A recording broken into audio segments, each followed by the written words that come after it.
एउटा कुरा के भने नि, तपाईहरुलाई कोही मान्छे मन पर्दैन, त्यो मान्छे देख्नै सक्नुहुन्न, रिस उठ्छ भनेदेखि पहिलो कुरो फेसबुक टिकटक हुँदै काहीँ पनि साथी नबन्ने। माथि अप्सन हुन्छ, त्यो अप्सन अनुसार तपाईहरु काम गर्न सक्नुहुन्छ। ब्लकको लिस्ट केही हुन्छ नि त, मनै पर्दैन भने किन गर्ने। र यो पछाडी पछाडी भोगे जस्तो सजिलो होइन कि आफ्नो मोबाइल तेर्स्याएर अगाडि आएर बोल्न, यो सामाजिक सञ्जालमा बोल्न त्यति सजिलो छैन। दोस्रो कुरा, मनै पर्दैन भने त्यसो गर्नुस्, होइन भनेदेखि तपाईहरुले यसो मन पर्छ भने चाहिँ लाइक कमेन्टहरु गर्नुस्, त्यो तपाईहरुको हातमा छ। अब तपाईहरुलाई त्यस्तो त्यो अरूको सोचेर बस्नु पर्दैन क्या, अरूको रिसारिस गर्नु धेर हुँदैन नि त, त्यस्तो गर्नु राम्रो पनि होइन।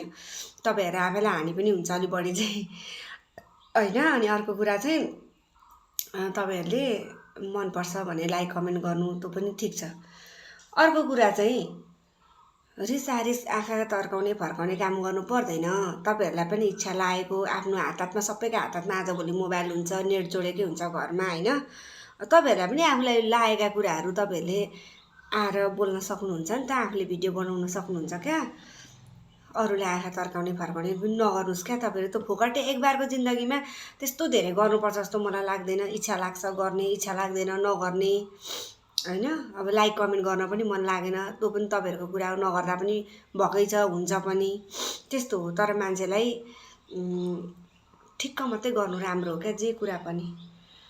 कसैको हैन, कसैलाई तोकेर भनेको हुँदैन, केही छैन, कसैलाई केही भनेको छैन। अब नेपालको राजनीतिको विषयमा पनि खासै धेरै त्यो अगाडि त बोल्न मन पनि लाग्दैन थियो नि त। अब अहिले चाहिँ त्यही त रवि लामिङ छानेजीलाई नै मुद्दा हाल्नुहुने व्यक्ति चाहिँ पक्रेर लानुभएछ। मिडियाले हालेको न्युजको कुरामा मैले त्यही जे सुने मैले त्यही भनेको हो नि त। अनि त्यसो हुँदाखेरि त्यस्तो हो। अनि अर्को कुरा चाहिँ हामीलाई चाहिँ क्या, अब गरिब दुखी अलिकति पढे नलेखेको त गयो भने त झन् त्यो कोट पेन्ट लाउनेलाई मात्रै, चडक मडक पढेर आउनेलाई मात्रै हामी सरकारी कार्यालय उदि त्यही हुन्छ, उनीहरूलाई मात्रै प्रायोरिटी हुन्छ क्या। अब यो गरिब दुखीको त कुरै हुँदैन। ठाउँमा पुगिसकेपछि मान्छे सिद्धो त त्यस्तो चाहिँ नगरिदिनु होला। अब हाम्रो बालेन प्रधानमन्त्री हुँदै हुनुहुन्छ नि त। अनि अब कति दुःख पाइएको छ जनताले, झन् गरिब दुखीको त कुरै छोडिदिनु। त्यो जति ठाउँमा पुग्छन्, जति जे भएका छन् उनीहरूले त त्यो खासै मतलब नगर्ने हो नि त। अब झिगा हो कि के हो, हैन, झारपात हो, त्यो जनता हो कि त्यो त्यस्तो छैन नि त, पहिलेदेखि छैन क्या। दुःख पाइएको छ, धेरै दुःख पाइएको छ। सरकारी कार्यालयतिर केही काम लिएर जानु पर्यो भने कति दुःख पाइएको छ, त्यो भोग्नेलाई थाहा हुन्छ। अर्को कुरा, धनीमनीको मात्रै पैसै मात्रै बिक्ने, धनीमनी आयो त हो यता गरिब दुखीका अनुहारतिर यता नहेरी बरु अरूतिर हेर्ने, यो कति भएको छ क्या, भोगेको कुरा हो नि त। अनि हस्पिटलमा जाँदा मेन कुरो, सरकारी हस्पिटलमा जाँदाखेरि त्यो त्यस्तै हुन्छ। झन् बुढापाकाहरू जुन चाहिँ लाइनमा उभिने सक्नुहुन्न, कति गाह्रोहरू कति कुराहरू छन्। म धेरै कुरा चाहिँ गर्न चाहन्न, बिस्तारै बिस्तारै भिडियो बनाउँदै जाने हो। यो धेरै दुःख पाएका छौँ हामी जनताले। अब तपाईहरुलाई के लाग्छ, तपाईहरुले के भोग्नु भएको छ, तपाईहरुको साथीभाइको पनि कुराहरू होलान्।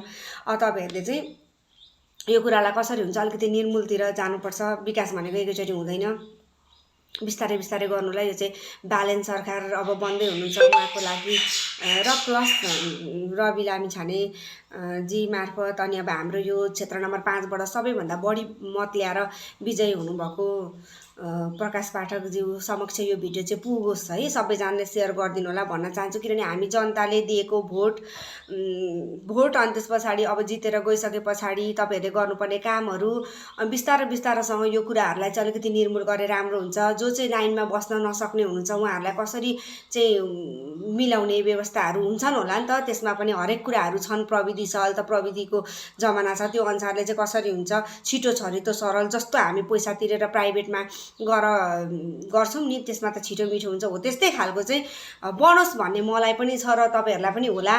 ल साथीभाइहरू, अब कमेन्ट गर्नुस्, सेयर गर्नुस्, मन पर्यो भने।